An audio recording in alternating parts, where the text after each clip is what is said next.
Welcome to Heroic Lives, stories of Catholic saints and others striving to live lives of holiness. Today we're looking at Blessed Solanus Casey.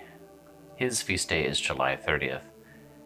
He is a saint that has touched many people as a healing simplex saint, a doorkeeper, and a humble man of God.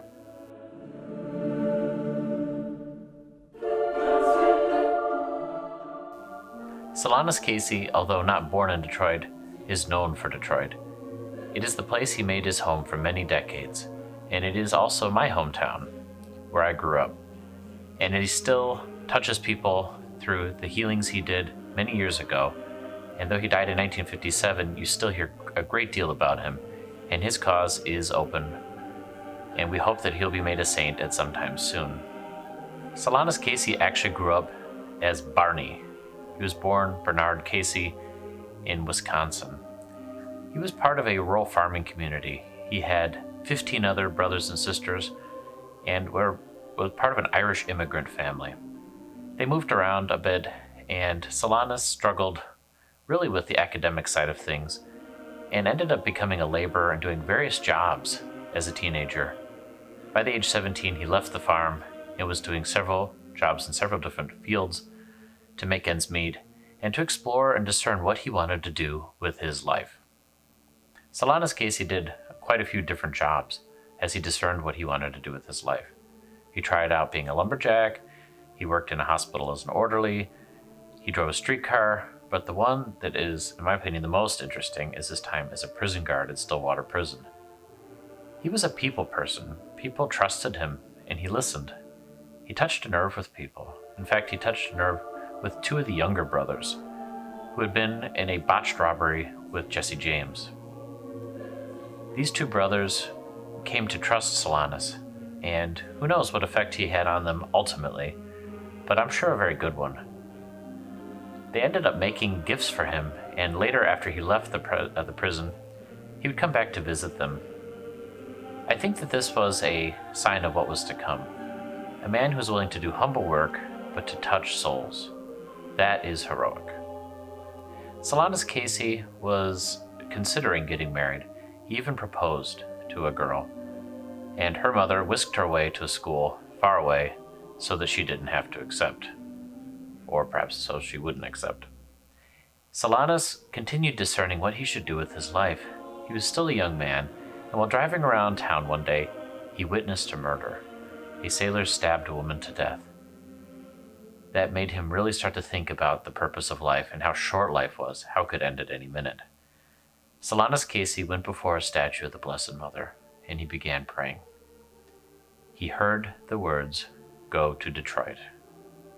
Solanus Casey did just that, and he joined the Capuchins in Detroit. One of the problems was that Solanus was not known for his academic prowess. Much of the studies in that time were in other languages, such as Latin, and Solanus didn't excel in that area. Where he was really strong was with people, healing souls.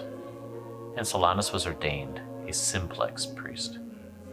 Now, simplex priests cannot hear confessions under normal circumstances, and they don't pray homilies. But what this does do is free up a lot of time to meet with people, to spend time with people, and to touch people. And Solanus Casey was given the opportunity, first in Yonkers and in Harlem in New York, but then back in Detroit, and that's where he spent the bulk of his time.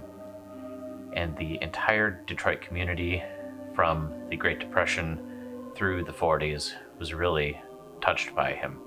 He was assigned generally the position of doorkeeper or porter. He also worked in a soup kitchen, and both of those things kept him with people. He got to know people. He also had a way with healing, and many healings were attributed to him. He started having a weekly Wednesday healing service, and people would come to him with prayers and intentions. And soon he was a really popular person. He was the face of the Capuchins there in many ways because he was the first person you saw. Solanus Casey is an example of heroic lives lived out in a humble and simple way. He didn't need the highest recognition, great titles, or accolades. He just was there for people, to listen to people, and to care for them, and to pray with them. Solanus Casey served, as I said, for decades, and by the 1950s his health was in serious decline. He ended up being sent to Indiana, away from the throngs of people who wanted to see him every day. And there he quietly died in 1957. Solanus Casey is a great saint in my opinion. Yes, he's a blessed, but I think he's on the way to being canonized, because he really shows that a heroic life can be one in which you do the will of God wherever you are. He also is a great example of humility, a man who didn't seem to want to promote himself, but to do what he was instructed to do, what he thought was the will of God, and that touched so many people. It was a big yes to God in the everyday, year after year, decade after decade. And even though he didn't have the accolades, and he was called the simplex priest, and they had the restrictions placed on him not to hear confessions, that freed him up to do things. I invite you to look at Solanus Casey and think about what role humility played in his life and how that can be quite heroic. Solanus Casey, pray for us. Remember to hit the subscribe button if you like this video. It encourages me to make more videos. And remember, we are all called to be saints. We just have to want it.